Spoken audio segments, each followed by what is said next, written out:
R. Theodore W. Goldin of Janesville, Wisconsin, a former trooper of the 7th Cavalry and now the chairman of the Republican State Central Committee of Wisconsin, holds the unique distinction of being one of the last men, perhaps even the very last, to see General Custer alive. Goldin has documented his personal experiences of that fateful day, and his narrative stands as one of the most compelling contributions to this collection. His portrayal of Lieutenant Hodgson's death is strikingly vivid, capturing the intensity of a man who, refusing to retreat any further, turned to face his enemies with unwavering resolve. Hodgson stood his ground, revolver in hand, meeting his end face to face with his foes, a powerful image of bravery that leaves a lasting impression. Goldin's account challenges some common perceptions surrounding the battle. He disputes the popular belief, one that even Colonel Godfrey and others have endorsed, that Major Reno threw away his pistols during a supposed charge. On August 11, 1904, I sat down to write a letter in Milwaukee, Wisconsin, addressing the inquiries I had received on July 28th and August 2nd. As I gathered my thoughts, I realized the letters were asking me to share my personal experiences and memories of General Custer and his last battle. Looking back, I understood that the years since that significant event had somewhat clouded my recollections. The years that have elapsed since that stirring event may have somewhat dimmed my recollections, I reflected, recognizing how time could blur even the most vivid memories. With my current responsibilities pressing on me, I knew that what I could share would inevitably be somewhat fragmented. Still, I felt compelled to respond, especially after reading your articles on the subject. Your articles on this subject, as well as the entire series, have been read with great interest, I wrote, feeling a sense of gratitude that such important history would soon be published in book form. In my reply, I shared my connection with General Custer, noting, "I had known General Custer from the time I joined the regiment in 1873 up to the time of his tragic death.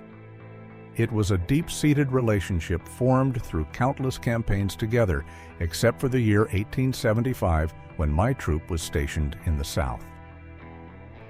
As I penned these words, memories of our time together surged within me, adventures shared, challenges faced, and the camaraderie that bound us all.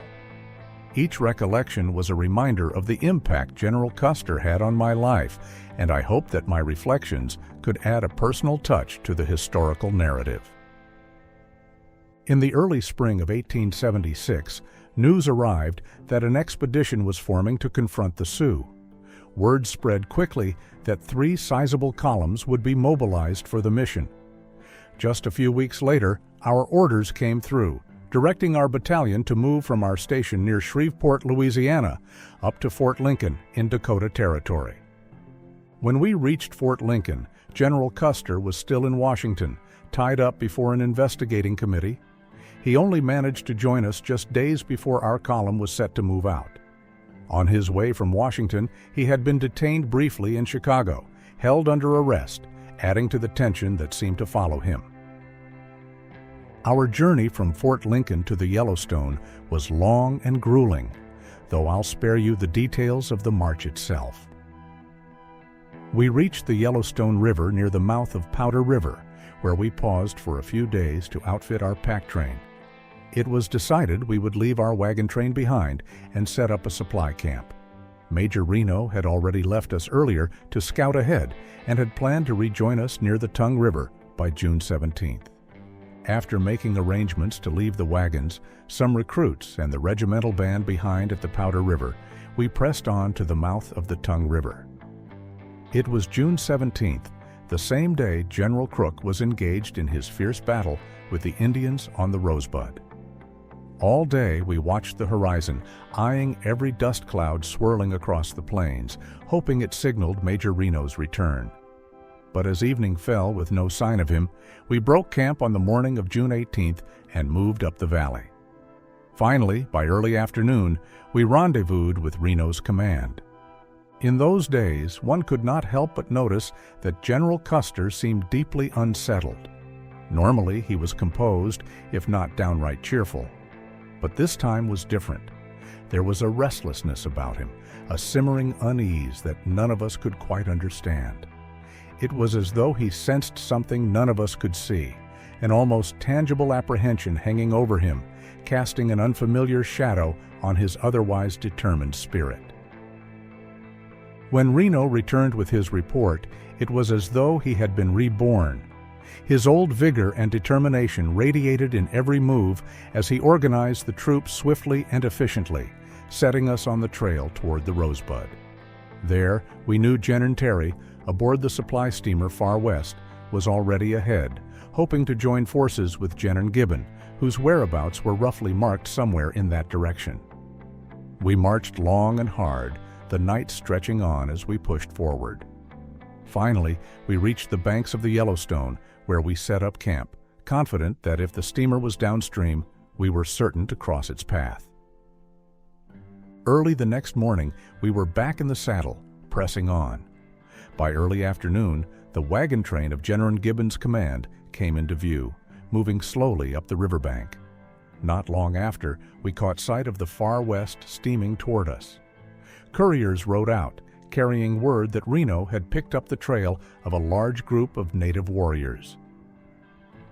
By late afternoon, we had settled into camp near the Rosebud's mouth, gathering for a war council where Reno's findings were thoroughly examined and plans began to unfold. Preparations for an aggressive campaign followed the next day.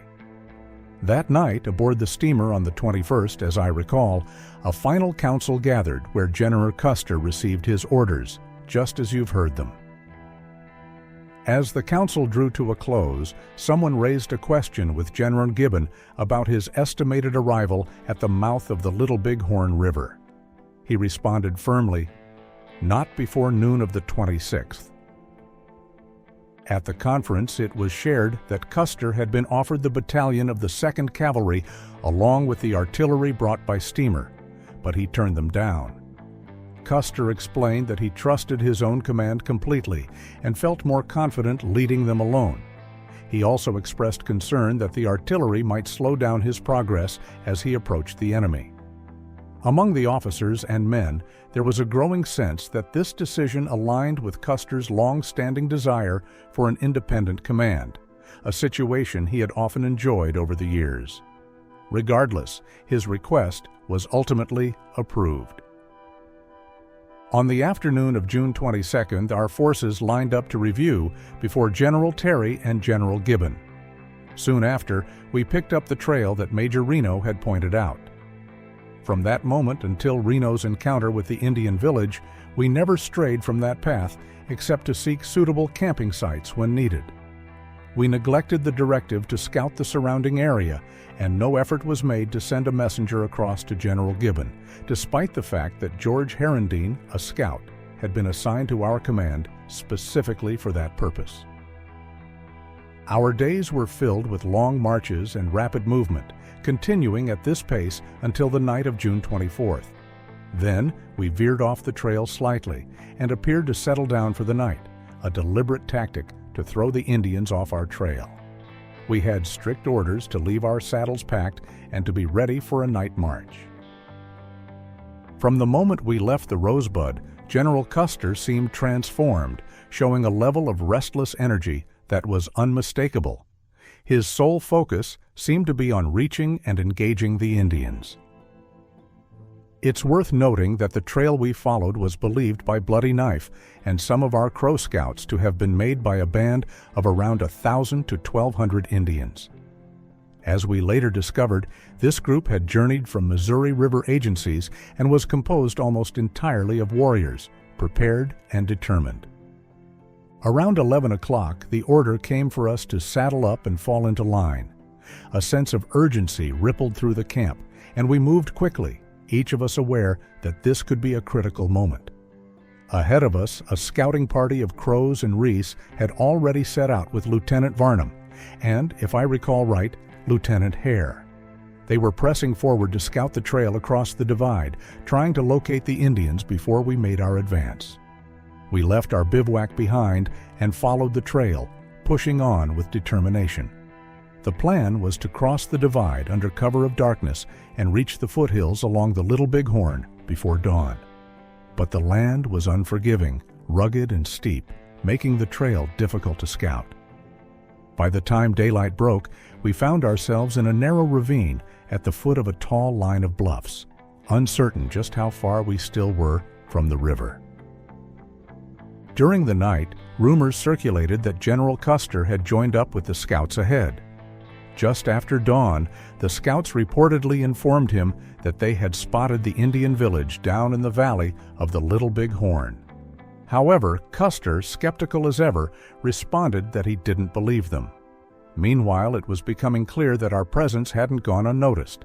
A box of ammunition had gone missing during the night, and a small detachment sent back to retrieve it encountered Indians trying to pry it open. Upon investigation, it turned out the box held hardtack rather than ammunition, but this incident had far-reaching consequences. Quartermaster Sergeant Hurst, seeing the Sioux boy who found it, had reacted by killing him, marking the first casualty of the encounter. When this was reported to Custer, he appeared to take it as a sign, firming up his decision to advance without further delay.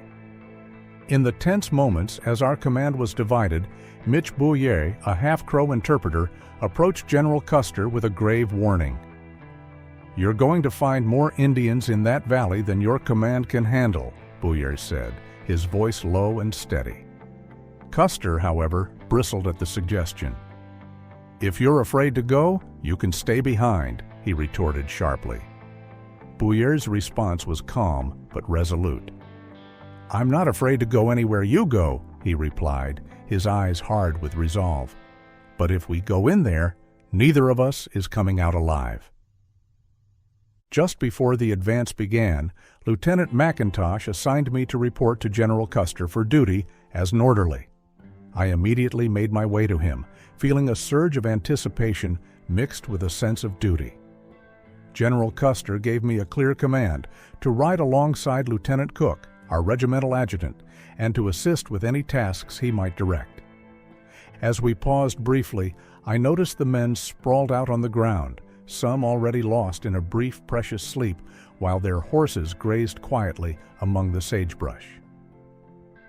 The air was thick with a tense calm, the kind that comes right before action.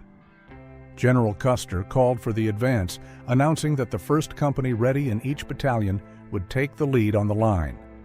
Within moments, the men were mounting up, shaking off the quiet rest as they readied themselves for the ride ahead. Earlier, orders had been given for Benteen and his battalion to break off to the left, scouting the territory and driving forward any signs of Indians he encountered. Benteen was to report back with anything he found, while Reno's command would follow the main trail. Meanwhile, General Custer took 5 troops and led them to the right, leaving McDougal in charge of the pack train to follow as best as they could. We began the march in accordance with these instructions. The ride was grueling. After about half an hour, the hills and ravines grew so impassable that our column had to shift left. The terrain demanded it, pushing us ever closer to Major Reno's command, which was pushing up the trail as quickly as the rough, unyielding ascent would allow. With every jolt and climb, our focus sharpened. Finally, after a steep, challenging ascent, we reached the top of a ridge. Before us lay a broad plateau, its gentle slopes rolling down toward the foothills near the river, visible in the distance, perhaps 5 or 6 miles away. The scene opened up like the calm before a storm, the vast land awaiting whatever fate would unfold there. As we pushed forward over the ridge, our command could see Reno's unit a fair distance ahead, moving swiftly down the trail. Off to the left, miles away, Colonel Benteen's command was diligently scouting the bluffs, exactly as instructed. We kept to the general direction of Reno's advance, though we trailed somewhat behind and a bit to his right. Those of us close enough to observe Custer could sense his impatience with our seemingly slow progress. Now and then, he would spur his horse forward ahead of the column, only to pull up and wait for us, before once again charging forward. Around that time, a large dust cloud appeared in the river valley, moving in our direction, but we could not yet make out what it signaled. Upon noticing it, Custer rode off towards the river, taking only his orderly trumpeter with him. He stopped for a brief moment atop a high peak, where we saw him wave his hat, seemingly as a greeting to someone in the distance, before quickly returning to the head of our column, led by Captain Keogh and Troop I, seasoned warriors with many battles behind them. With his eyes gleaming from the thrill of the moment, Custer rode up to Keogh, his voice filled with eager energy, as he said, "Keogh, those Indians are running.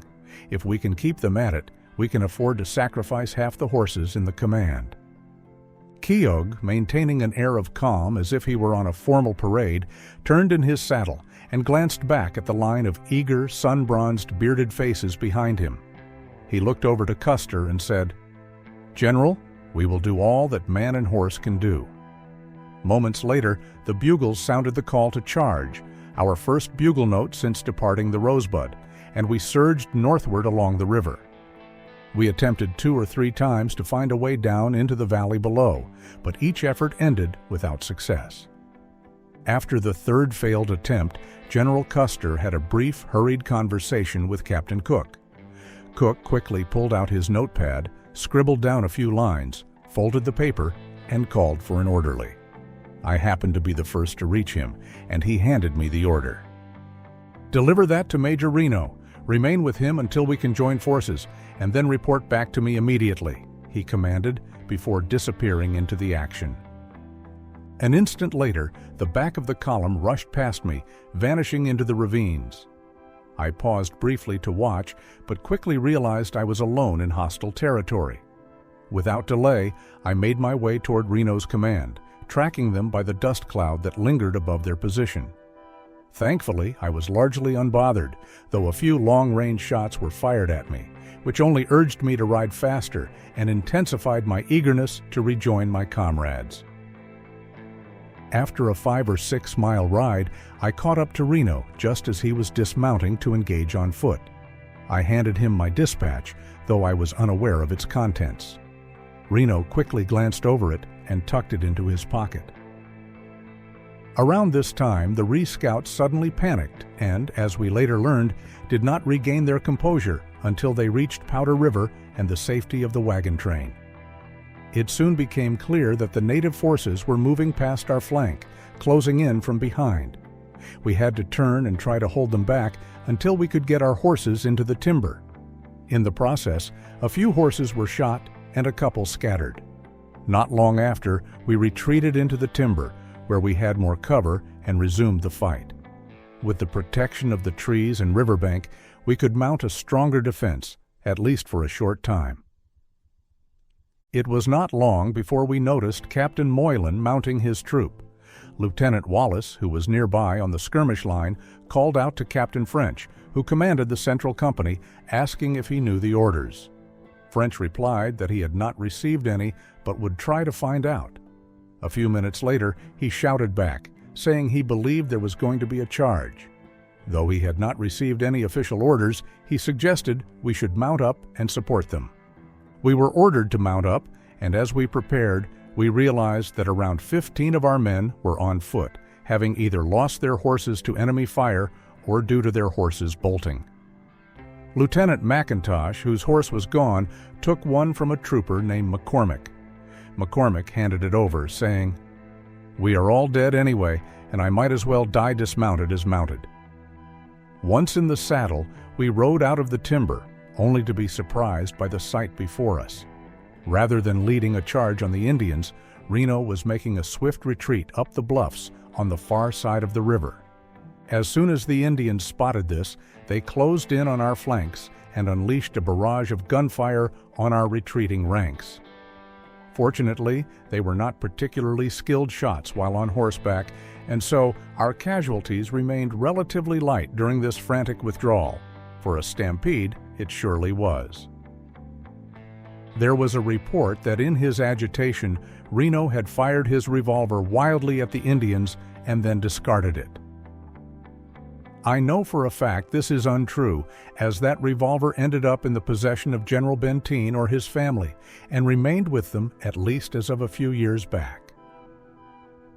As we moved along in our retreat, I was riding on the left side of our column near the trees, with the river almost in view, when my horse suddenly stumbled and threw me into a patch of sagebrush.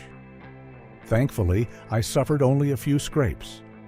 Just as I scrambled to my feet, Lieutenant Wallace came by, yelling for me to run to the trees as my horse had been killed. I did not take a moment to confirm this. I simply took his advice, barely touching the ground as I dashed for the cover of the timber, which I soon reached. From my hiding place, I watched as our men urged their horses into the river, pushing them across the stream littered with boulders. I saw Lieutenant Hodgson's horse leap into the water, and then him, struggling as though he were injured. He managed to free himself from the stirrups and grab hold of a stirrup strap from a nearby trooper, allowing him to struggle his way to the other side. Once he reached the bank, however, it was clear he was wounded. Yet he held on, and the trooper attempted to pull him up behind him on the saddle, though without stopping his horse. Moments later, Hodgson appeared to be struck again. He lost his grip, fell to the ground, staggered to his feet, and tried to reach another comrade who reined in to help him. Just as it looked like he might be saved, the second trooper threw up his arms, swayed in the saddle, and collapsed heavily to the ground. Hodgson then attempted to head toward the ravine where the command was vanishing, stumbling forward a few steps, struggling to stand, only to fall again. It seemed he realized that further retreat was hopeless. I watched as he turned to face the advancing Indians, drew his revolver, and began firing. Moments later, 3 or 4 shots rang out from my side of the river, and I saw Hodgson stagger, fall, and I knew it was over. Meanwhile, our troops managed to cross the river and advance through a nearby ravine, all except for those who had perished at the ford, one of the most treacherous spots along the river for a considerable distance. Left alone, I began to ponder my own fate, yet I remained unnoticed and unbothered. The native warriors were preoccupied along the riverbanks, stripping and desecrating the bodies of our fallen. Around this time, I heard the echo of heavy gunfire downstream. It seemed clear that Custer was engaged with the native forces, and from brief glimpses of the distant village, I sensed that his situation was as dire as ours. Many of the warriors before us dispersed, urging their ponies forward to join the battle at the far end of the village. At that moment, I spotted the scout Herndon, George Herendeen, some distance away, moving toward the river. I called out to him, and we quickly regrouped. He informed me that 15 dismounted men from our unit had reached a wooded area a few hundred yards away, but to get closer to the river, they had to cross an exposed clearing where every attempt was met with hostile fire. Before leaving, the native warriors had set fire to the river bottom, likely to conceal their movements or perhaps to drive out any wounded survivors. Ironically, the smoke shielded us, enabling us to reach the river, ford it with difficulty, and encounter one of our Crow scouts who guided us toward our main force. Upon arrival, we found that Benteen and his battalion had regrouped there, though no one knew Custer's location. We reported what we had observed and heard. Just then, someone spotted a white flag waving from the river bottom near the place where Herndon and I had taken cover. At great personal risk, Lieutenant Hare crept to a vantage point on the bluffs overlooking the valley. After extensive signaling, he managed to convince the group below that we were allies. They soon crossed the river to join us, revealing themselves to be the dismounted soldiers who had been left behind during Reno's retreat. As we began our retreat, I noticed that Lieutenant McIntosh, who was riding McCormick's horse, was several yards ahead of me.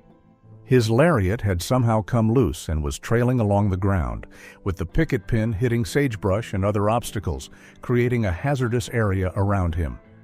Some of the men tried to alert him to the danger, but it appeared he did not hear them. Just moments later, I saw his horse go down. Whether the horse had been shot or not, I could not tell, but as I passed, I saw the lieutenant lying where he had fallen. He seemed either dead or stunned, most likely dead, as we found him in the same spot the next day after the Indians had moved on. While standing on the bluffs looking down into the valley, I heard raised voices nearby. Turning toward the sound, I heard Captain Weir say, "Well, by God, if you won't go, I will, and if we ever live to get out of here, someone will suffer for this." With that, he strode away. Moments later, I saw D Troop mounting up and moving down the valley toward the distant gunfire. Without any apparent orders, the entire command followed, breaking formation except for the 2 troops under Benteen and Godfrey. We advanced down the valley until we spotted Weir and his troop retreating from a significantly larger force of Indians. Quickly, we formed a line to hold back the advancing enemy until Weir and his men could fall back behind us. There, they regrouped with support from some of our nearby soldiers, forming a line and opening fire. This allowed us to retreat and reassemble behind them. In this way, we continued falling back gradually. At one point, Colonel Benteen, who appeared to be leading in our section, turned to Lieutenant Wallace and said, "Wallace, there is no use falling back any further. Form your troop, you're right resting here, and we will make a stand." Wallace grinned and replied, "I haven't any troop, only 2 men." Benteen, with a grim laugh, responded, "Form yourself and your 2 there, and I will tell you more about it when I find out myself." Our defensive line began to form with a small group, soon joined by others who took cover with us behind the sagebrush. We hastily piled up dirt for protection and returned fire, keeping the Native American forces at a cautious distance until nightfall provided us some respite. Under cover of darkness, we shifted position slightly, setting up our corral and hospital, and spent the night fortifying our defenses as best we could. With dawn, the battle resumed and continued without a break until around 3 in the afternoon, when we were surprised to see the Native Americans dismantling their teepees, packing up their travois, and gradually moving up the river valley. It was a vast movement of ponies, travois, and people. Fortunately, just out of our rifle range. Twice that afternoon, volunteer parties went to fetch water. Both times they came under fire, and it was only on the second trip that someone was injured. Poor Madden from K Troop took a devastating hit, with his leg shattered in 3 places between the ankle and the knee. We managed to bring him back to the hospital, where they amputated his leg later that night. The next day, Generals Terry and Gibbon arrived, bringing much-needed relief and, for the first time, authentic news about the fate of our comrades in the other battalion.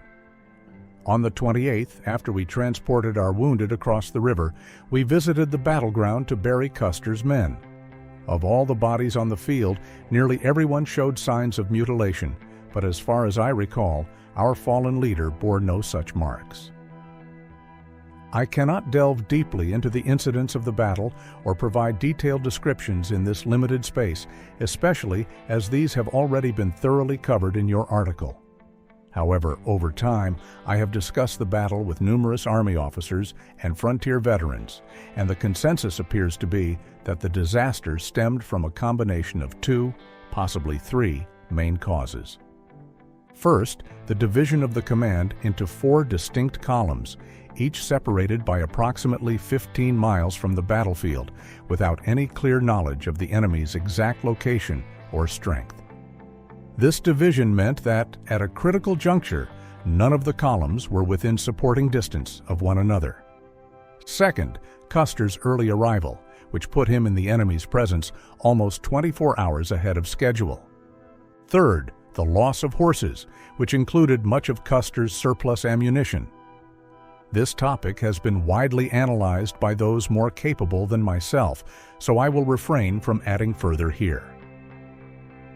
My experiences with General Custer always left me with the impression that he was boldly brave, often willing to take risks without fully weighing the odds.